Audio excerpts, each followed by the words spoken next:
நீலகிரி மாவட்டத்தில் 18 படிகள் கொண்ட முதல் ஐயப்பன் திருக்கோவில் 30க்கும் மேற்பட்ட ஊர்களிலிருந்து திரளான பக்தர்கள் கலந்து கொண்டு விரதமிருந்து படியேறி வேண்டுதல். உதகையை அடுத்த எல்லநல்லி பகுதியில் உள்ள ஐயப்பன் கோவிலில் நடப்பாண்டின் 31ஆம் ஆண்டு மண்டல மகா உற்சவம் தேர் திருவிழா கடந்த 29ஆம் தேதி கொடியேற்றத்துடன் தொடங்கியது. தினமும் ஐயப்பன் மஞ்சமாதா சிறப்பு பூஜை, அபிஷேக ஆராதனையுடன் ஐயப்பன் பூஜை நடைபெற்றது.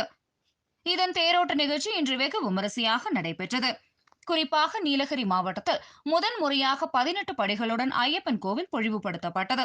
இதில் இன்று சிறப்பு அம்சமாக முதலாம் ஆண்டு படிப்பூஜை நடைபெற்றது. இந்த படிப்பூஜையில் 30க்கும் மேற்பட்ட ஊர்களைச் சேர்ந்த பக்தர்கள் விரதமிருந்து படியேறி தங்களது வேண்டுதலை நிறைவேற்றினர்.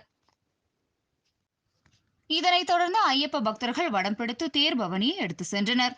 பல வண்ண மலர்களால் அலங்கரிக்கப்பட்ட தேரில் ஐயப்பன் சிறப்பு அலங்காரத்தில் பக்தர்களுக்கு அருள் பாலித்தார். செண்டை மேளம் முழங்க நகரின் முக்கிய வீதிகளில் வலம் வந்த தேர் பவனி எல்லநல்லி ஐயப்பன் கோவிலை வந்தடைந்தது. இதனைத் தொடர்ந்து 10ஆம் ஆண்டு பூகுண்டம் நடைபெற்றது. இதில் ஐயப்ப பக்தர்கள் சிறியவர்கள் முதல் பெரியவர்கள் வரை பூகுண்டம் இறங்கினர்.